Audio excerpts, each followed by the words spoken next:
তো এখানে মুফতি হুজুরদেরকে যারা আছে আমারও না তাদেরকে আমন্ত্রণ করছিলাম যে একটু আমাদের সুবিধা হয় থাকলে আর কি, হ্যাঁ, যারা একটু বেশি জানে। আমরা তো মানে বাইদা পাড়ার মতো হবে, বুঝতে পারছেন আপনি? কারো যদি প্রয়োজন হয় হ্যাঁ, আপনি হ্যাঁ। পার্সোনাল ফোন দিবেন। এই গ্রুপগুলো আমি একদম পছন্দ করি না। না এখানে ও একটা আচ্ছা, পছন্দ আপনি করেন না, ঠিক না আছে, এখানে কিন্তু একটা তো কথা, সমস্যা করে গেছে।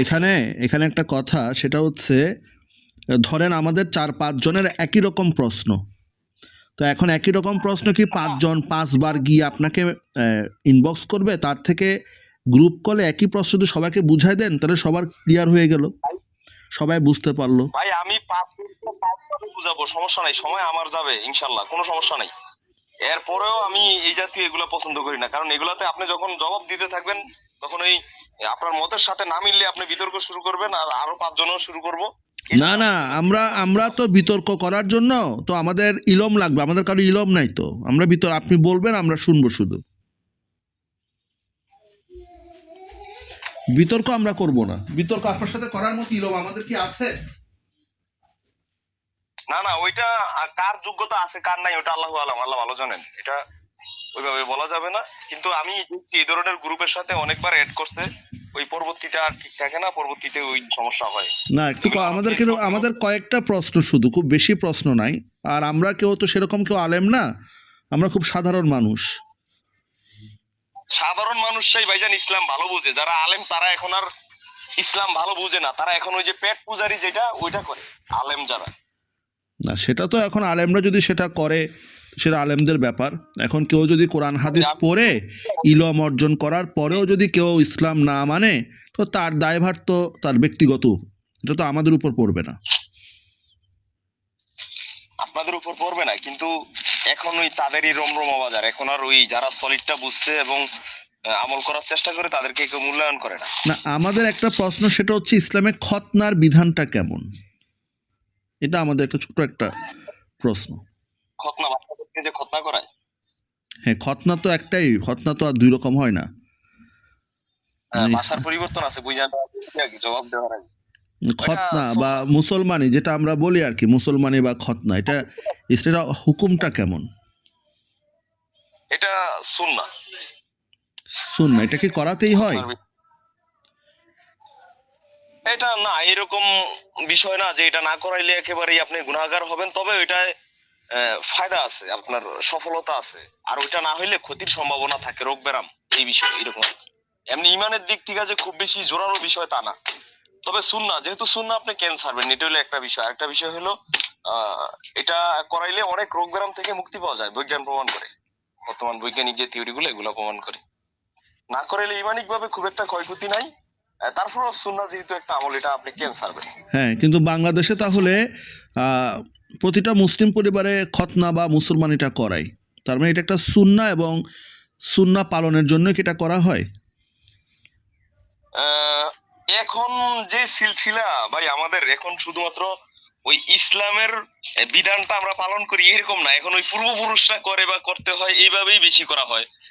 যদি ওইটা সুন্নাহ ভিত্তিতেই করা উচিত, সুন্নাহর মানদণ্ডই করা উচিত, যেটা আমাদের সুন্নাহ আমরা ওই দিক থেকে করি। আচ্ছা, এটা কি শুধু এটা কি মুসলিম পুরুষদের করানো হয় না? এটা এখন ওই যে আপনি গত মাসের একটা ইয়ে দেখলাম আমি, নিউজ পোর্টালে দেখলাম, আপনার বৌদ্ধ যারা না, বুদ্ধিস্ট বৌদ্ধ ধর্ম, এটা কিন্তু আলাদা একটা ছিল না, এটা ওই যে হিন্দু ধর্মের একটা শাখা ছিল বুদ্ধিস্ট বৌদ্ধ ধর্ম। গৌতম বুদ্ধ হিন্দু ধর্মের থেকে বের হয়ে যায় আলাদা ধর্মের আবিষ্কার করলো, এখন ইনারা আবার এই খাতনা শুরু করছে। না সেটা তো আলাদা বিষয়, খাতনা তো ইয়াহুদিরাও করতো, খাতনা তো খ্রিস্টানরাও করতো। হ্যাঁ করতো, হ্যাঁ, কিন্তু এটা ইসলামের সুন্নাহ একটা বিধান। হ্যাঁ, এখন প্রশ্নটা হচ্ছে খাতনা কি শুধুমাত্র মুসলিম পুরুষদের করানো হয় নাকি নারীদেরকেও করানো হয়? আপনার ওই জিহাদের সময়টা যখন ছিল, রাসূল সাল্লাল্লাহু আলাইহি ওয়াসাল্লাম, সাহাবায়ে কেরাম, বিশেষ করে ওট বা ঘোড়ায় জিহাদের সময় ছিল। ওয়ালাইকুম আসসালাম, কিছু বলবেন? কি ওই যে ফিল্টার নেট আছে না, ফিল্টার নেট, ওই নেট দিয়ে আমার আজকে এরকম মশারির মতো বানায় দিতে হইব, এরকম খরচ করব। তাহলে এটা ওই সময় রাসূল সাল্লাল্লাহু আলাইহি ওয়াসাল্লাম এবং সাহাবায়ে কেরামদের সময় যখন ওট বা ঘোড়ায় যুদ্ধে নারীরাও যাইতো, তখন নারীদের যে লজ্জাস্থানের সামনে একটা বিষয় আছে, ওইটা টাচ লাগতো বারবার। তো টাচ লাগলে ওইটা অনেক সময় একটু ব্যতিক্রম ধর্মী কিছু অনুভব হইতো। এই জন্য রাসূল সাল্লাল্লাহু আলাইহি সাল্লাম একটা সময় অনুমতি দিছিলেন যে এই জাতীয় সমস্যা যাদের হয় তারা যেন ওই সামনের যে আগলা অংশটা এটা কাইটা নেয়। এটাও ছিল। তার মানে এটাও কি একটা সুন্নাহ? মেয়েদের খতনা করা এটাও কি একটা সুন্নাহ? না না না, এটা প্রয়োজনে, এটা হলো প্রয়োজনে। আপনি ওই ধরনের যানবাহনে যখন চলবেন তখন যদি ওইটা ওইরকম কোনো সমস্যা হয়, ওইটা হলো সমস্যার প্রয়োজনে, ওইটা শুননা না। কিন্তু আমি তো এটা এটা দেখ প্রয়োজনে। কিন্তু আমি এটা যখন একটু উসুলটা পড়লাম সেখানে লেখা দেখলাম যে এটা একটা সুন্নাহ এবং এটা ওয়াজিব, এবং এটা হযরত ওমরে ফারুক আজম তিনি বলে গিয়েছেন যে যখন নারী এবং পুরুষের খতনাস্থান মিলিত হয় তখন গোসল ওয়াজিব হয়ে যায়। এবং নবী করিম বুঝতে পারছি, মুহাম্মদ এটা সাল্লাল্লাহু আলাইহি সাল্লাম বলে গিয়েছেন যে তোমরা নারীদের উপরের মুরগির ঝুঁটির মতো যে অংশটা আছে সেটা গভীর করে কাটবে না, হালকা করে কাটবে। এবং ওই সময়ে সাহাবায়ে কেরামের যুগে এটা ছিল নারীদের জন্য খুব সম্মানের একটা বিষয়, এবং এটাকে তারা সুন্নাত তো বলেছে, অনেক ক্ষেত্রে আবার ওয়াজিবও বলেছে, এবং এই বিষয়ে নাকি সাহাবায়ে কেরামের ইজমা আছে। এটা হলো আপনার ওই যুদ্ধের যে বিষয়গুলো আমি বললাম। কিন্তু ওখানে কোনো একটা ভিন্ন যুদ্ধ রকম সংক্রান্ত আছে। কোনো কিছুই না, এটা অত্যন্ত স্বাভাবিক বিষয়। নারী পুরুষের যেরকম বুঝতে পারছি। পুরুষের যেরকম খতনার বিধান, নারীরও একইভাবে খতনার বিধানটা দিছে। এবং আমি এটা পড়ছি, আচ্ছা, হ্যাঁ, সহিহ আমিও হাদিসেও পড়ছি, ভাইজান, আমরা দর্শে তিরমিজির মধ্যেও পড়ছি। তো ওইটা আপনি ওই হাদিসের যে সময়গুলা ওটা যদি আপনি গবেষণা করেন ওই যুদ্ধের সময়গুলাতেই পরে আপনি যদি মানে কোন হাদিস কত সালে না, মানে এখন প্রচলিত যারা হয়েছে এটা বা রসুলটা লিখছে হজরত, যারা এটা রসুলটা লিখছে তারা কি ওটা গবেষণা করে রসুলটা লিখে নাই? ভাইজান এই বিষয়ে এটা যারা গবেষণা করছে, ধরেন আপনি গবেষণা করছেন, ওইটা না আপনি বলতে পারবেন। না, এটা তো আমি গবেষণা, যেমন মনে করেন মুফতি তকি ওসমানী, মুফতি হ্যাঁ, তকি ওসমানীর মতো ব্যক্তি কি গবেষণা না করে লিখে ফেলছে? এটা আমি ঠিক বলতে পারি না ভাইজান। প্রত্যেকটা বিষয়ে এক একজন এক একটা বিষয় নিয়ে গবেষণা করে, কেউ সফল হয় কেউ ব্যর্থ হয়। না, এটা তো একটা আমি উসুলের আমার কিতাব। না, এখন আপনি যেটা যেরকম জানা ছিল বলেছেন, আপনি তো তেমন কোনো রেফারেন্স, আপনি তো কোনো রেফারেন্স দেন না, আপনার মতামতটা বলেছেন। যেমন আমি জি একটু জি জি আপনাকে পড়ে, আমার হ্যাঁ আমি একটু পড়ে শোনাই, আপনাকে একটু পড়ে শোনাই। আহ, আপনি লাগবে না ভাইজান, আমি হাদিসগুলো পড়ছি, আপনি যদি এর ভিন্ন মত নিতে চান নেন, কোনো সমস্যা নেই। আমি এই বিষয়ে মানে করজোর বিরোধিতা করি না, এগুলা খুব বড় বিষয় আমি মনে করি। না না, আমি এটা আপনি আমার নেন। জানার জন্য যেমন এখানে বলা হচ্ছে দর্শে তিরমিজির মধ্যে ফারুকে আজমের যুগে পুরুষের খতনাস্থল রমণীর খতনাস্থলের সাথে মিলিত হওয়ার ফলে গোসল ওয়াজিব হওয়ার উপরে ইজমা প্রতিষ্ঠিত হয়েছে।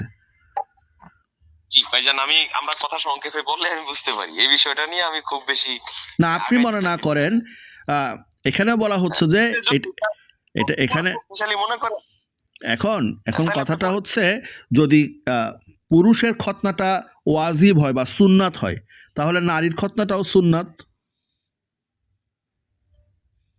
এটা আমি যেই প্রেক্ষাপট গুলা পাইছি আপনার প্রত্যেকটা কোরআনের আয়াত প্রত্যেকটা হাদিসের প্রেক্ষাপট আছে, প্রেক্ষাপট গুলার থেকে আমি বলতেছি। এখন ওনারা হয়তো ভিন্নধর্মী কিছু গবেষণা করছে, সেটা সঠিক হইতে পারে ভুলও হইতে পারে, এটা আমি জানি না, আল্লাহু আলাম ওনারা কোন দিক থেকে গবেষণা করছে। এটা তো আমি যতটুকু এটা গবেষণা তো আমরা করি নাই হজরত। এখানে দেখেন, এটা হচ্ছে দর্শে তিরমিজি প্রথম খণ্ড, আল্লামা মুফতি তকি ওসমানী, আর এটা সম্পাদনা করছে আল্লামা আব্দুল কুদ্দুস। তিনি হচ্ছে মুহতামিম ও শাইকুল হাদিস, ঢাকা নগরীর ঐতিহ্যবাহী দ্বীনি বিদ্যাপীঠ জামিয়া আরাবিয়া ইমদাদুল উলম ফরিদাবাদ মাদ্রাসা, এবং তিনি আবার খলিফা ভারত উপমহাদেশের স্বনামধন্য বুজুর্গ আল্লামা আবরারুল হক সাহেব এবং জামে শরীয়ত ও তরিকত শাইকুল ইসলাম মাওলানা শাহ আহমদ শফি সাহেবের খলিফা তিনি। ওদের থেকে তিনি মানে খিলাফত প্রাপ্ত হয়েছে। এখন এগুলা শরীয়ত তরিকত একত্রিত যারা মিলায় তারা মূলত ইসলাম বুঝতে পারে বলে আমি মনেই করি না তাদেরকে, কেননা ইসলাম শুধুমাত্র শরিয়া, বুঝেন নাই, এখানে তরিকত না, এখন আপনি বলতেছেন আর যারা এত মানে মুফতি তকির মতো ওসমানী সাহেব, যিনি বিশ্বের প্রথম 100 জন প্রভাবশালী মুসলমানদের মধ্যে একজন, তারা ইসলাম বুঝে নাই। জি। আপনি না, বুঝে আমি এটা গেছেন। বলি নাই, আমি এটা বলি নাই। আমি বলছি যে সে কোন ধর্ম কোন দিক থেকে গবেষণা করছে। আর ওই যে বললেন যে কোন একজন নাম করলেন কি শরীয়ত তরিকত, এই শরীয়ত তরিকত যারা একত্রিত করে তরিকত এগুলো ইসলামের কিছু নাই। এগুলো আমরা নিজেরা বানাইছি, আস্তে আস্তে বানাইছি। আর তাছাড়া মুফতি তৌফিক ওসমানী সাহেব উনি না, নবী না, না সাহাবায়ে কেরাম, ওনার ভুল হইতেই পারে। আর আপনি দেখবেন হলো তাহলে হাদিসের উসুলটা তাহলে আমি তো হাদিসের উসুলটাই বলতেছি, ওনার যদি ভুল হইতে পারে তাহলে আপনারও কি ভুল হইতে পারে না? হ্যাঁ পারে, সন্দেহ নাই। আর এটা তো আবার উনি যে ওখানে ওনার ব্যক্তিগত মতামত তো দেয় নাই, উনি বলতেছে আবু ঈসা তিরমিজি বলেছেন এই হাদিসটি একাধিক সূত্রে হযরত আয়েশার সনদে নবী করিম থেকে বর্ণিত হয়েছে, যখন পুরুষের খতনাস্থল নারীর খতনাস্থল অতিক্রম করবে তখন গোসল আবশ্যক। এটাই অধিকাংশ সাহাবীর মত। এটা ইমাম তিরমিজির বক্তব্য। আমি তো তাই কি আরেকটা আমি ওইটাই জানতে চাইছি। ঠিক আছে, এখন বিষয়টা হলো ভাইজান, আপনার শানে নজুল, হাদিসের শানে নজুল আছে, ওইটা যদি আপনি বের করতে পারেন। এটা আমি একেবারে হাদিসের উরুদ বা শানে নজুলটা আমার সামনে এই মুহূর্তে আছে, পুরাটা আছে দর্সে তিরমিজির মধ্যে, পুরাপুরি শানে নজুলটা আছে। এখানে লিখে দিছে পেশাবের ছিদ্রের নিকট লজ্জাস্থানের উপরের অংশে মোরগের চুটের মতো একটা মাংস টুকরা। আরবের মহিলারা খতনা করতেন এবং এটাকে তার জন্য সম্মানের বিষয় মনে করতেন, কেননা খতনাকৃত রমণীর সাথে সহবাসের স্বাদ উপভোগ বেশি হয়। এটারে তারা মানে ভালো মনে করতো, কিন্তু এটা আল্লাহ রাসূল সাল্লাল্লাহু আলাইহি ওয়াসাল্লাম করতে বলছে, এরকম আদেশ আছে কিনা আপনি ওইটা দেখেন। যে এই তো আমভাবে করা জনাব, এটা তো বলেই দিছে যে হাদিসটি একাধিক সূত্রে হযরত আয়েশা রাদিয়াল্লাহু তাআলা আনহুর সনদে নবী করিম থেকে বর্ণিত হয়েছে যে যখন পুরুষের খতনাস্থল নারীর খতনাস্থল অতিক্রম করবে তখন গোসল আবশ্যক হবে। এটাই অধিকাংশ সাহাবীর মত। সাহাবীরা হচ্ছে সত্যের মাপকাঠি, তাদের বাইরে গিয়ে আপনি আমি কি ভাববো, সেটা কি গ্রহণযোগ্য হবে? হ্যাঁ, যদি আপনার কাছে ওইটা গ্রহণযোগ্য মনে হয় একাধিক নিতে পারেন আপনি, কোনো সমস্যা নেই। আচ্ছা, তাহলে এখন যদি এই হাদিস দেখে যদি মুসলিম মহিলাদের খতনা শুরু হয় তাহলে সেটা তো নিশ্চয়ই শরীয়তের বিরুদ্ধে যাবে না হযরত? সহি সনদে আছে কিনা, হাসান সনদে আছে কিনা, সহি সনদ তো, কোনো সমস্যা, সহি সনদে সহি বর্ণিত। সনদ হলে কোনো সমস্যা, সনদ হইলে কোনো সমস্যা নেই, আপনি করতে পারেন। তবে এটা খেয়াল রাখবেন আবার একটা সুন্নাহ বাস্তবায়ন করতে যে সমাজে বড় ধরনের একটা ফিতনা সৃষ্টি হয়ে যায় কিনা। না, আবার অবশ্য সুন্নাহ বাস্তবায়ন করতে যায় ফিতনা সৃষ্টি হইলেও কোনো সমস্যা নাই, কেননা ওই যে হুযায়ফা ইবনুল ইয়ামান ওনাকে বলছিল যে রুটির সৃষ্ট টুকরাগুলো যেন না খায়, উনি তখন বলছিলেন যে আহাতরুকু সুন্নাতা হাবিবি লিহাউলাইল হামাকা, ওই সমস্ত আহাম্মক নির্বোধদের জন্য আমি রাসূলের সুন্নাহ বিসর্জন দিব না। তার মানে আমার যদি ইমানটা শক্ত হয় তাহলে আমার দুনিয়ার মানুষের মত থাকবে একদিকে, আমাদের নবীর সুন্নাহ থাকবে আরেকদিকে, তাই না? এটাই সুন্নাহ যখন আমরা প্রমাণ পেয়ে যাব তখন আমাদের আর ডাইন বাম করার কোনো সুযোগ নেই। এটা বাস্তবায়ন শুরু করলে ওই যে হুযায়ফা ইবনে ইয়ামান যে কথা বলছিল যে আহাতরুকু সুন্নাতা হাবিবি লিহাউলাইল হামাকা, ওই সমস্ত আহাম্মক নির্বোধদের কথা। তাহলে নারীদের খতনা বা নারীদের যে উপরের, আপনি যে বললেন যে কোথাও বসলে ধাক্কা লাগলে একটা মানে সেক্স উঠে আর কি নারীদের, তো ওই জায়গাটা যদি এখন এই সুন্নাহ অনুসরণ করে যদি কেটে ফেলা হয়, খতনা করা হয় নারীদের, তাহলে সেই ক্ষেত্রে আমার শরীয়ত আমাকে নিষিদ্ধ করতেছে না, কারণ আমি তো প্রমাণ পাইছি, দলিল সহকারে প্রমাণটা পাইলাম। নাই ভাই, এটা আমার কাছে নাই।